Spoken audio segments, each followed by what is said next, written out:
This family-run business has been turning property dreams to reality for over 15 years. Let's go.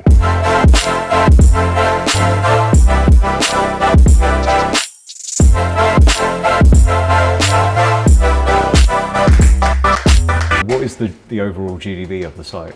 I'm hoping it's probably going to be around. Back onto the site, Joe. Yeah. How did you acquire it? Did you acquire it? Or was it an option agreement? On the construction, Yeah. were there any challenges on this site? I think on this site, our biggest challenge was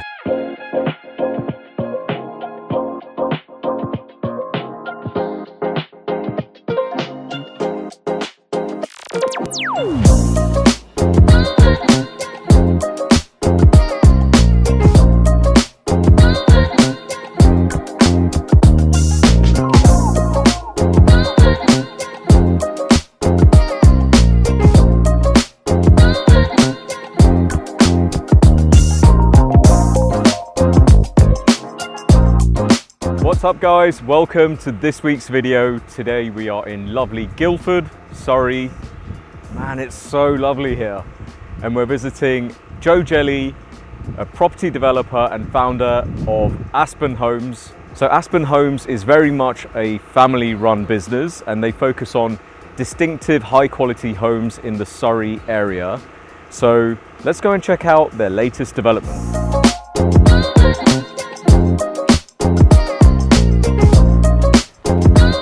Here we are. Okay, and there's Joe. Busy at work. Hey, Joe. to see you. Hey, How how you you doing? I'm good. I think the last time I saw you, we were enjoying the sights and architecture of Lisbon. So That's right. Yeah. That was it 3 years ago now? that's 3 years ago. 3 years ago. 3 years Can't believe I ago. haven't seen you in 3 years. I was thinking like I must have seen Joe in that time, but yeah, I haven't actually. Yeah. No. Well, it's good that you've come down to Guildford to have a look around here. Yeah. Thanks for having us. No. Well, thanks for coming down. Look, Yeah. welcome to Aspen Homes' latest site in Horseshoe Lane West.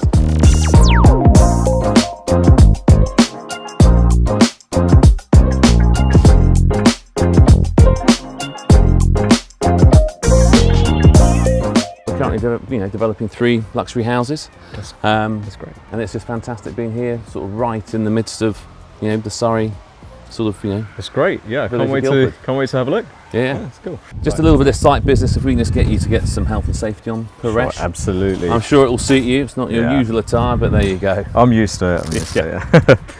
At least So we've you're got the sun doing. out as well. So these are 3 detached houses. Yeah. Yeah, they all look quite distinctive. All Yeah, different. I think from our perspective, we always want to try and focus on that bespoke element. Yeah. We don't want everything to be like a cookie cutter. We want there to be a sort of, bespoke sort of differential between each house, not Yeah. just internally, but also externally. Yeah. So when people come to buy the houses, they feel they're buying their own individual property. Yeah. So it's just little features like the bay windows, for instance, on plot 3 here. Yeah. We've obviously got this lovely gable with a bay window. And then obviously we've got this lovely sort of coving design up at the top just to sort of give it that sort of luxurious feel and touch. For Yeah. instance, over on plot 2, we're going to have these lovely sweeping steps coming Okay. down from the front door.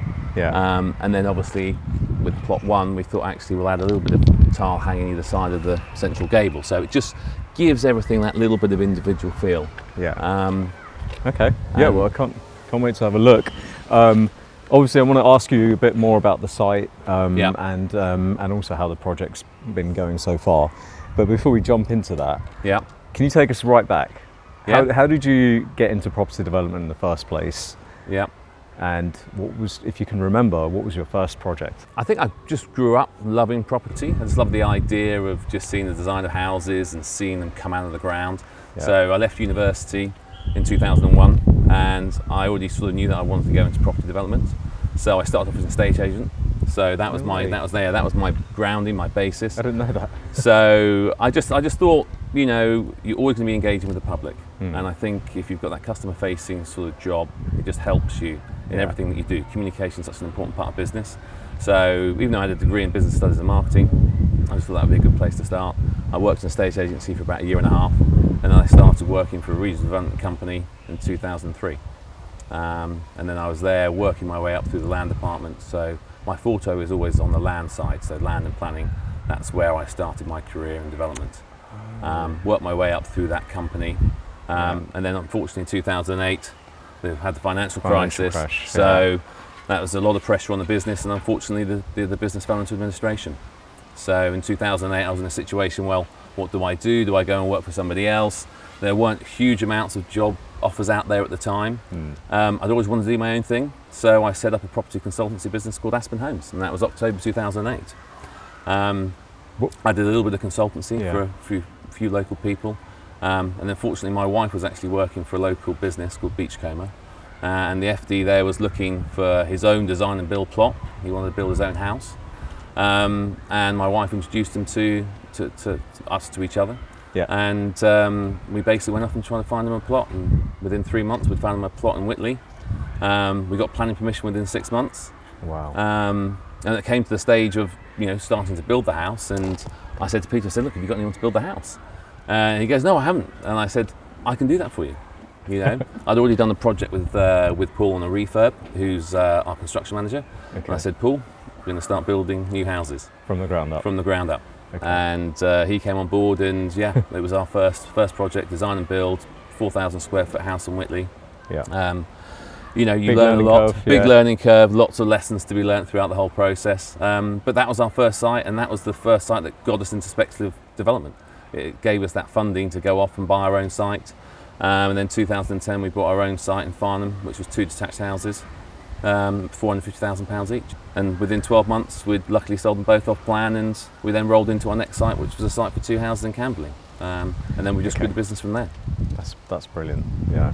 We've just completed the site in Merrow, literally about 1.5 miles from here, as the crow flies. Lovely development of 7 houses. All sold? All sold, all done. We completed on the last house about 2 months ago.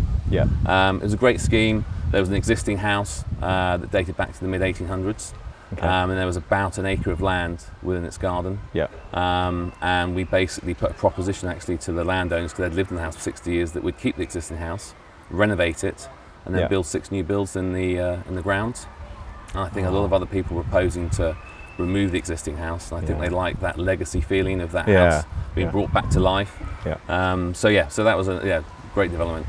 But we've done a lot of development in Guildford. It's our home really. That's your patch. We developed in other areas, but I think it's always nice working in your own patch. You know the market really well. You know the anomalies within Guildford. From one road to another. I think you also get to build up relationships with your local residents and the residents associations, and I'd like to think we're at the stage now that hopefully that if an application goes in or we're doing some community engagement, they see it's Aspen Homes, they don't think, oh God, here's another developer trying to tear down houses and everything else. So it's worked quite well. Yeah, that's good. And was there one particular project that you did that went really well that gave you that seed money to expand the business? I think we were quite fortunate. We had sort of 2 sites within the sort of 2-3 years of starting the business. We had one which was a development in Guildford on Pewley Hill, and we got planning for 2 detached houses by removing the existing house. I think a little bit of luck. The market just lifted slightly over the 18 months that we got the planning permission, so the prices lifted slightly. Paul and I sat down and worked out a strategy to try and keep costs at a sort of absolute minimum, which we just about did. So that gave us a little bit of extra profit that we hadn't really accounted for. So that enabled us to sort of put money into other developments. At the same time, we were very fortunate that we actually got planning for a strategic site where we got planning for 40 units on a site in Ash called Foreman Manor. It was one of the first, because there's been a lot of development in Ash on the countryside beyond the green belt, but there was a massive need for housing in the local area, and we saw an opportunity. And then we sold that to Bellway Homes. So that gave us the security then to go off and buy not just one site, we could sort of go into multiple sites. And then from there we sort of went into further strategic sites as well. So worked well. Yeah, that's impressive. Yeah, you've just mentioned 2 great sites that went really well, but I know from being a developer they don't always go like that. So you must have had 1 or 2 that didn't go well. Right? I mean, I think that's always a danger. We had one site in 2017. Initially I was there thinking, do we buy this site? It was a bit of an infill, and against my better judgment we did buy the site in the end. Yeah. It was just after the EU referendum had not been a great voted time. on, which Yeah. was not a good time. So No. sentiment was low, and we just came out of the ground and we started building just the market just really softened. Yeah. So we sort of ended up in a situation where, unfortunately, after sort of 18 months of hard work on site and then 6 months of trying to sell the houses, we realistically just about broke even. Yeah. So I think it was a tough time. I remember we had a property that just wouldn't shift for a long time as well, and yeah, you do start to question things. Anything during the COVID period that didn't go to plan? I mean, it was one of those where we were just coming to the end of 2 sites. We had one was 2 houses in Merrowcroft, which is literally just a stone's throw from here. Yeah. And then we had 9 houses in Ash, and we got to the point where we'd finished construction at Foreman Manor. Yeah. We were 3/4 of the way through at Merrowcroft. We had no idea what was going to happen with the market. From our perspective, thinking, well, if people aren't at work and people can't go and view houses, the market's just going to soften and, what do? We try and sell those houses now. It wasn't a case of let's try and fire sell them, but let's try and find some buyers and try and let's move those on and get onto another project. I think that the difficulty there is that we sold too early because 6 months later, they actually the price of those houses went up dramatically. There was a massive boom in 2022. Yeah. And actually, funnily enough, one of the houses that we sold at Foreman Manor was plot 2. We sold it to the people who bought it from us at I think 450. They sold it I think 18 months later for 550,000. Oh, so it just highlights that time of the marketplace. You never get everything right. So we were lucky to get through COVID. Yeah. But it was just one of those timing issues that if those sites had just been a little bit later, things could be looking very different in terms of what we're doing. But I think that's the thing. You've got to manage risk, right? And it's always about managing risk, and you never know exactly quite where the market's going to take you or what's around the corner. So at the time, I stand by the decision that we made because it got our money back in and enabled us to invest in another project. Yeah. So it's just one of those things. That's the thing. Yeah, balancing. The quick turnaround and reinvesting it into the next one. You've got to try and recycle that cash as quickly as possible. Yeah. At the end of the day, we've developed nearly £50 million worth of property over the last 15 years, and that's probably across 15 sites. Yeah. Out of those 15 sites, 1 or 2 haven't quite been quite right, and I would suggest that the other sort of 12 have been relatively successful. So back onto the site, Joe. Yeah. How did you acquire it? Did you acquire it? Or was it an option agreement? Yeah, I mean, there's this existing property. Yeah. Is that part of the site as well? No. So that was the existing house, and we've basically bought the land around 25 and 25A Horseshoe Lane West. The site came about actually from one of our local contacts. I actually put a post on LinkedIn. We'd just finished one of our other sites, and I said, Aspen Homes looking for new sites. And I got a message from a guy who works in the land industry, and he said, look, I might have a site for you. It's just around the corner from your offices. And I said, brilliant, love to come and have a look at it. He brought me round here and he introduced me to Frank, who owns the principal size of the site. And we basically entered into an agreement with him and the adjoining landowner on an option, fixed price option, subject to planning. We then submitted the planning application in for 3 houses, and 9-10 months later we got the planning consent approved. That's great. And so Frank's been here the whole time. He still lives here. So Frank still lives here. Yeah. And Frank, he's just made a bit of money, and he's made a little bit of money, gives him a little bit of security. Great. He's been able to help out his family as well, which he's really pleased about. And he's loved being here. He's been here, every day chatting to us, and we pop in and see him. One of our ground workers, when we were first on site, we'd go and have lunch with him and talk about the old days. So it's been a really nice environment, and that's been hugely important to the whole project, because we've actually got 5 other residents off the same access drive that the development serves. So it's been really important to maintain those relationships with the local local neighbours, Yeah. and they've been absolutely brilliant. So yeah, I can see this is the main driveway into the site. I guess Yes. the utilities and everything. Yeah, so this will be the come main through access. That's where we've taken all those utilities through. So it's not looking at its greatest state right now. But when we're finished, we're going to completely resurface this whole road. We're basically going to put some nice flower beds in. We're going to completely landscape it so it sort of retains that sort of lovely mews feel as you come in. Yeah. So when people come to look at the new houses, they feel they're already part of a nice community. And everything's sort of nicely landscaped, and then that will be managed in perpetuity by a management company. So they've got that comfort that the road and the aesthetics of the site will remain in time. Yeah, I think it's going to look very nice. And so you've got an existing property there. Yeah, so you've had to kind of work around them. Yeah, we've got two existing properties there. We've got the coach house here. Yeah. We've then got Robin and Wendy who are in the bungalow there. Right. And then obviously there's Sarah and Rob with their children at the front of the site on the right hand side. So there's been a lot to manage through the whole process. Yeah, I can imagine, yeah. And what about the planning? Was that a bit of a process, a bit of a journey? I think from our perspective, you know, we always try and work with the local community and the local residents. As I said, you know, we're here for a short period of time, and I think for the local residents, it's important for them to feel as they had an input and that we've communicated what we're doing. And they may make suggestions of what we can do on site and how we design things, which I don't mind because actually sometimes they come up with some good ideas. And at the end of the day, they're going to be looking at the houses for longer than we are. So we want to feel as though we have put their considerations forward, and I think they appreciate that as well. But planning's never easy. There's always things you need to overcome. But we were very fortunate. We put our planning application in and we actually got a delegated approval. So we were very pleased in that respect. That's good. That's good. That's always good. Can we have a look at any of the properties? Yeah. I mean, it's quite a good time to have a look at where we are. We're just sort of fixing the houses as we speak. Yeah. So we're starting to get to the nice parts of the design aspect where kitchens aren't in yet, but they're going to be going in probably in October. And how do you run your operation? Like, do you use a main contractor or your principal contractor? No, we act as principal contractor, which I think for us is important. We want to be on site. I mean, I come to site every day. I then have Paul, my construction manager, who's here every day. I've got Sean, who's my brother-in-law. That's quite nice, keeps that family feel within the business. He's on site, half the day, in the office half the day.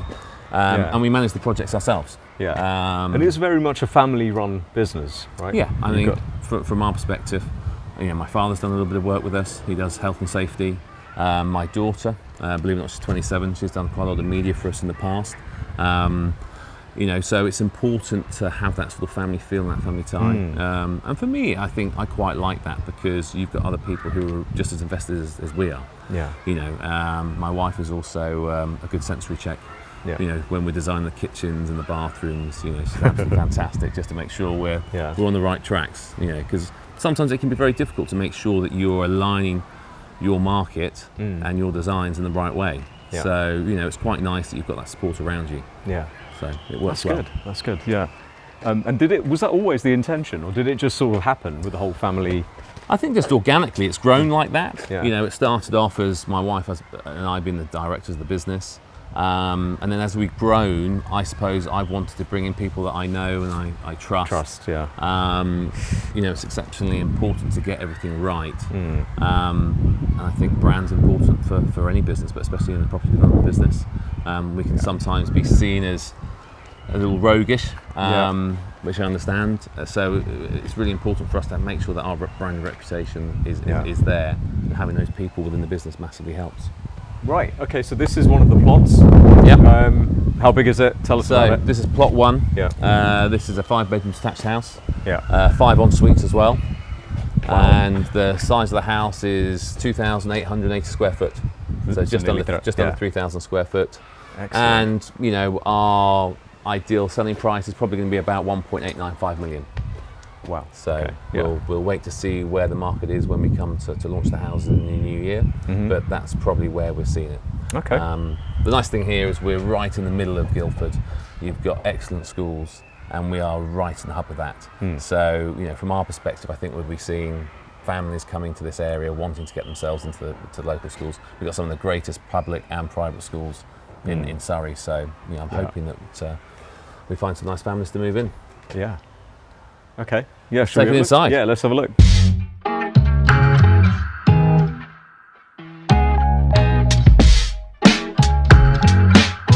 big spacious hallway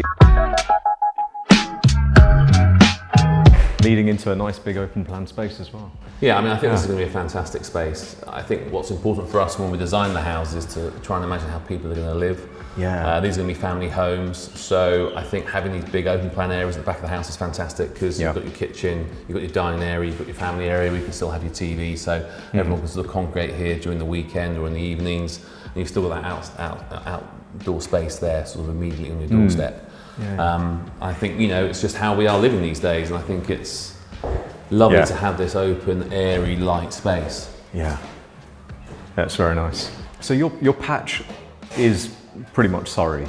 Yeah. Surrey, Guildford, Surrey area. We've developed generally within a 20-mile radius of Guildford. So we've been down to Hazelmere, we've been up to Oxshott, we've been across to Camberley, we've been in Farnham. I think from our perspective, if we can keep everything in Guildford, that would be our dream scenario. Yeah. One, we know the area really, really well. Two, because I think we've been developing here for the last 15 years, we've got good relationships with the local council, we've got good relationships with local residents associations. And I think in terms of us building that brand and creating that reputation, it's nice to try and sort of organically grow that in one area and then try and ripple that out as we do grow the business. So I think at the moment, you know, if we can buy sites in Guildford, that would be our absolute preference. And that's what we're trying to do at the moment. Something we've got, you know, lined up at the moment is a stone's throw from here. So fingers crossed that comes. That's good. Comes I guess you build up your reputation in that area, your patch, which is Guildford here, and people kind of build up a bit of trust. I think they build trust in you, and I think that's when people approach you with opportunities as well. So I think that's the nice thing. When you have got that name in the area, people sort of feel more comfortable working with you. They've seen what you've done on another development. They've seen, you know, how you've gone through that planning process, that you've actually listened to people. It's not just been a case of let's just come into a new town, develop, and then go off somewhere else. I was born in Guildford, so the town's really important to me in its own right. My children are here; they've grown up here, so I also want to give something back. You know, I want to have that sort of pride of in years to come when I've got grandchildren, I can say, oh, that was one of the houses we built, you know, 25, 30 years ago, and you know, it's still there, standing the test of time. So I think that's important. And with the brand, it's not easy to build a brand. It's very easy to ruin a brand. So I think that's paramount as well. And you know, we've been in situations where people have said, look, we saw you develop this site down the road. We'd love to come and, you know, talk to you. We think we've got an opportunity, and that's led to success. And we've actually had friends of friends buy houses because they've seen their friends in another house that we've built, and they said, look, we loved it. You know, we'd love to do something with you, and that's transcended into you know, a sale. That actually happened up in Pewley Hill. So no way. Wow. Yeah. So literally, their friends bought a house 3 doors down. They moved in, and then 2 years later, we were building another house in Pewley Hill, and they turned up and they said, look, we love the house that you built for Simon Pierre. You know, we'd love to get in early on this one. So that's it's what really you want. important. That's what you want. Right. So, kitchen, living, dining. So our view here is we've got a lovely bespoke hand-painted kitchen from Crouch Design. We've worked with them quite a lot over the last sort of 10 years. We've got a central island, and then we're going to have some lovely sort of lights that sit over the island.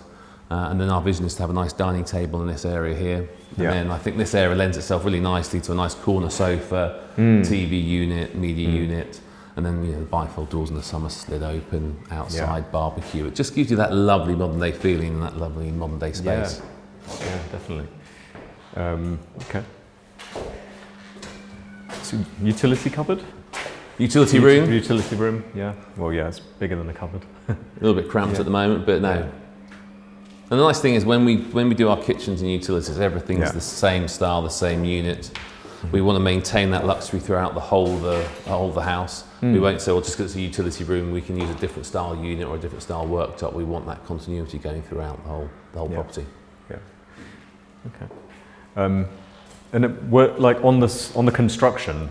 Were there any challenges on this site? I think on this site, our biggest challenge was getting the utilities in. You know, we were on chalk, we were on good solid ground here. we haven't had a terrible, spring or winter or summer in terms of weather. So we've been quite fortunate in that respect. But getting the utilities in was a real headache. One, because obviously you've got to get all of your infrastructure, your foul water, your BT ducts, your electric ducts, your water ducts in a very confined space. We've obviously got the sustainable drainage system. That's the main drive out there, which deals with the surface water. So that also restricts the space in which we can take those utilities out. So we've got a very thin corridor. And then also once you're into the access road, which obviously serving the other properties, how do we get all that done without causing too much of disruption to everybody else? So that was quite a complex challenge. And that came over sort of 2 different phases. But as I said, how do you estimate the cost for that? I think the thing with utilities is it's so difficult because one, you make an application to Thames Water, you think it's going to cost you X, and invariably it costs you Y. So we started off with a budget, I think, of about £15,000. It costs £30,000. That's their infrastructure cost. However much you want to try and negotiate with that, that's just their cost, and it almost feels like they're not making it up, but it just you can't translate it from one site to another. So it's very difficult to budget those costs. Well, obviously, just off here we've got the WC. So again here, from our perspective, you want your toilet, though it's a toilet, you want it to feel luxurious. We want to feel like it's a little bit like a hotel. You've got guests coming over, you still want it to look lovely. So we've gone for this nice herringbone tile. Nice tiles, which I think works really, really well. All these small details, small touches here and there. It all helps. I think it's really important. All of this, it's trying to bring everything together so it. You've got that common theme throughout the whole house. This will be a formal. So this will be a playroom or basically a study. We've got a lovely, what would be a formal living room here.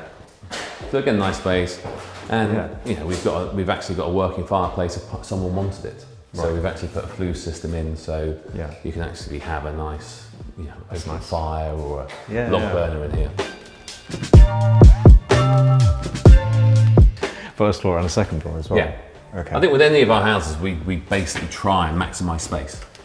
Space is a premium, and rather than just having an attic space, we make sure we've still got lots of storage, but we try and make sure we make the most commercial and viable use of each house that we create. So we've actually got 2 rooms and 2 en suites upstairs on the top floor.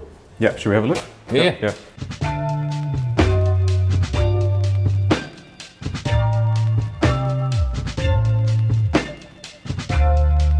We go to the master. It's again about trying to create a nice space. So we've got a nice design with a wardrobe contractor where we've got wardrobes here. Where the window is, we're going to have a dressing table, and then we're going to have wraparound wardrobes in this part of the dressing room. And then that flows nicely into our master ensuite. And this will be a master bathroom. So we've got a wet room, and we'll have a shower panel here. We'll have a back to wall bath here, and the toilet over here. And I think the nice thing is we, trying to sort of create a bit of a feature with the tiles. So we've got this lovely herringbone pattern. I love that. So where have you got your tiles from? So we've got our tiles from Porcelanosa. We've used lots of different contractors and suppliers over time, and sometimes they supplied them. But we like to go to source ourselves so we can touch and feel them and make sure that we're happy with the quality. We were just looking to do something different. I think you can sometimes get caught in that habit of just repeating things that you've done previously. So I think it was important to switch it up a little bit. And I feel that we've done that, and they had some really nice sort of ranges to work from. And I'm really pleased how the herringbone pattern has worked.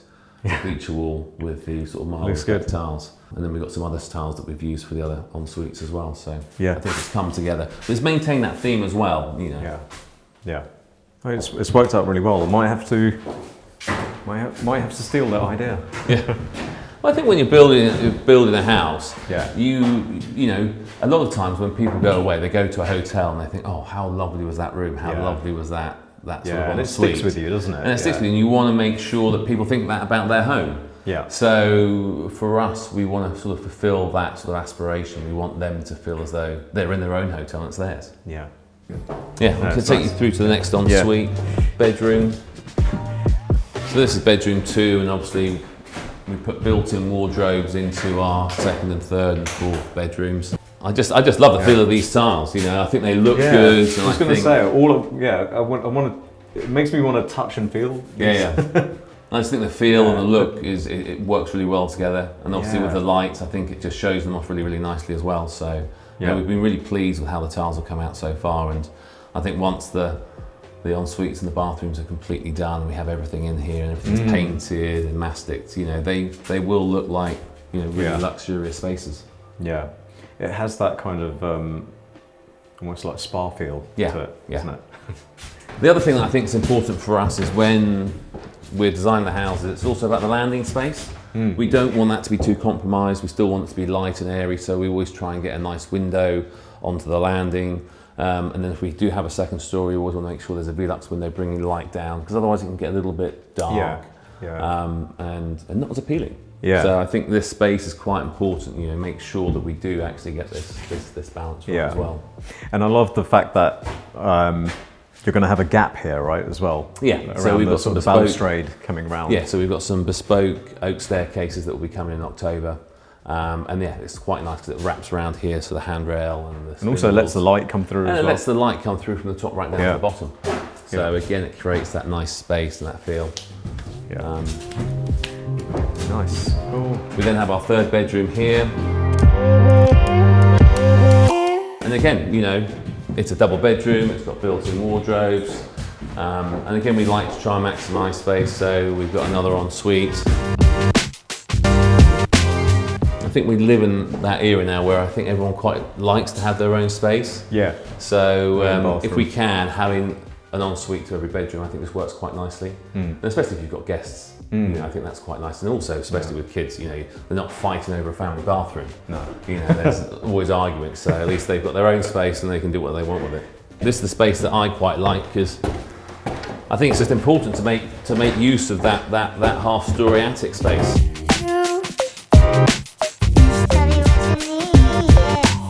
And actually, it's worked out quite nicely. We've got, this is the smallest bedroom across the whole site. Again, an ensuite. Yeah. And again, I think, even though it's not the biggest of rooms, for a teenager or a guest room, it's superb. And we've got a lovely ensuite in here, which is really lovely and spacious. And again, we've gone for a slightly different tile in here. And this, I just quite like these light grey, earth, sort of mineral-like tiles. I think it just sets it off really nicely. And then when we come through to the final bedroom, we've actually got a loft hatch here, so we've got some further storage up here. And then we've got our final ensuite. And again, we've used that herringbone tile in the shower enclosure, which I think just works really nicely. It works really well. And again, even though we're up in the attic of the house, it's actually pretty spacious, and the floor to ceiling height is really nice. Well, it's not like it's too compromising. We've actually managed to maintain a similar height to the ground floor and the first floor. Yeah. So you've got an ensuite in every bedroom. Yeah. So 5 in total. Yeah. There's a lot to try and design and spec, and budget-wise, it's it's a lot to sort of put in because usually you might have maybe 2 ensuites and then maybe a family bathroom. So you are like literally looking at five bathrooms with all the sanitary ware, the brassware, the tiles, and everything else. But I think it's worth it. Different in the houses as well, right? Slightly different. Yeah, everything. All the designs of the floor plans are different. They may have a similar sort of pattern in terms of the front rooms and the open plan room at the back. But no room is the same. Everything's different. So do you do all the interior designing and stuff in-house? Yeah, so a lot of the stuff is all done in-house. We basically work with our suppliers and we sort of think about how we feel the house is going to look.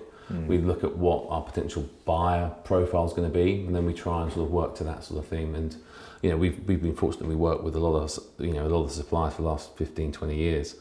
So they sort of know us, we know them, and they come up with some great ideas, and then it's just discussing those and then coming up with what we think the best plan of action is. But a lot of it just is done in house. And is it do you draw up the packages as well for them, like in house, or is that?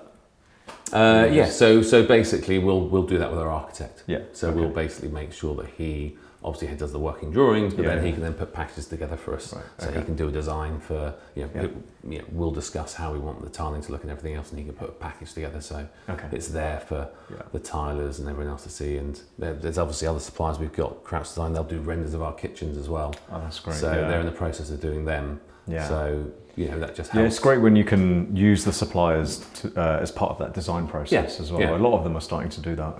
Yeah. So no, it's fantastic. Good. Yeah, great. Okay, should we head back down? Yeah.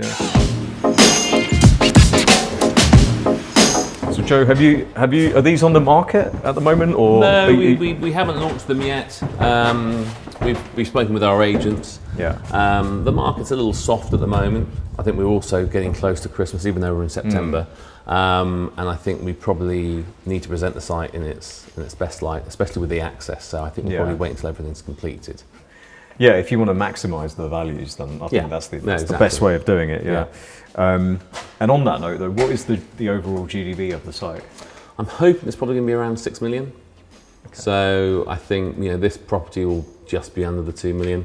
I think plot 3, which is slightly bigger, it's got a really nice spacious garden. That will be probably just over. Is it this one? Should we actually head out?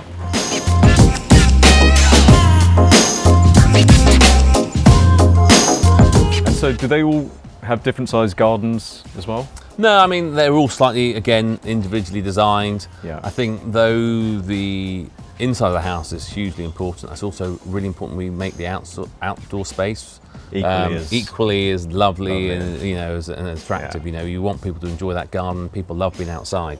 Yeah. So it's important we get those little bits of features correct. Should we have a look? Should we? We'll go around the side. Yeah. It's like at the fronts here, we want to make sure there's nice bay windows, but we want those bay windows to be dressed with nice flower beds, so there's lots of soft landscaping. It's nice to have big landscaped patio areas, so in the summertime, this is such a great place for entertaining. You're here, you've got your sort of sun loungers, you've got your big table and chairs, you've got a barbecue. It's just a lovely space to enjoy the summer sunshine. Nice space for the kids as well. Yeah. I think what's important as well is that we get the gardens levelled off. So here we've actually done a little bit of work at the rear of the garden to get the sleepers in, so we can actually get that grass level with the patio area. And again, we sort of sweep around the side and make sure that everything's connected to the utility door, so there's an easy access point as well from outside, not just the bifold door, the front door. So you've got that sort of multi-purpose access. So there's a fair bit of landscaping to come here. Oh, there's still a lot of landscaping to come. I mean, obviously we've just put in the edgings down at the moment. We've gone with a porcelain tile actually for outside. Nice. We used to use a lot of Indian sandstone, but again, we wanted to switch things up. We just don't want to, just because people have liked it in the past, we just don't want to keep replicating it. We think, well, actually, what can we do differently? What can we, change to make it a nicer product? And if we walk around here, we've started laying the slabs, and I'm really happy with how the edgings and the slabs have come together. And I think when people come here, they'll think, well, it's not your normal slabbing. It's got a bit of a tied-in theme with some of the sort of slabs that we've got inside. Yeah. And so far, I think, even though we haven't done a huge amount, I think the effect is going to be really, really lovely when it's all done. Yeah. And it's nice that we've got the contrast between the edgings and the actual tile itself.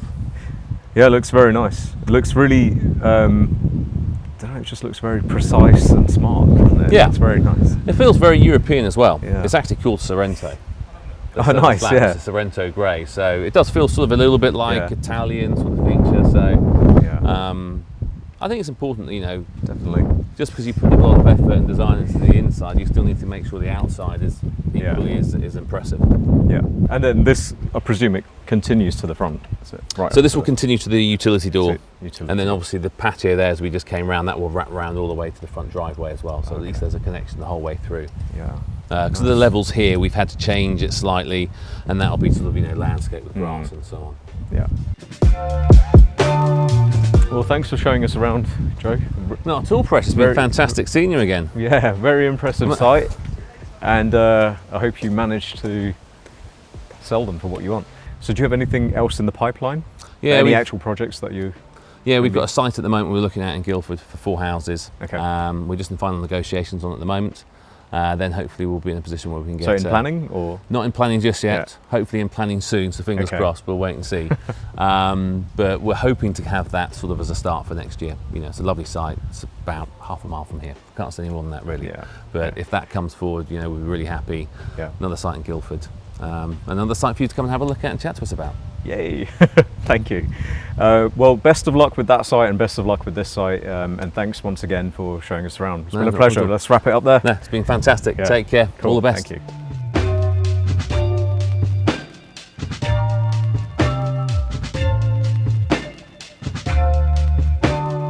Well, there you have it, guys. A family-run property development business, steadily growing at their own pace for over 15 years.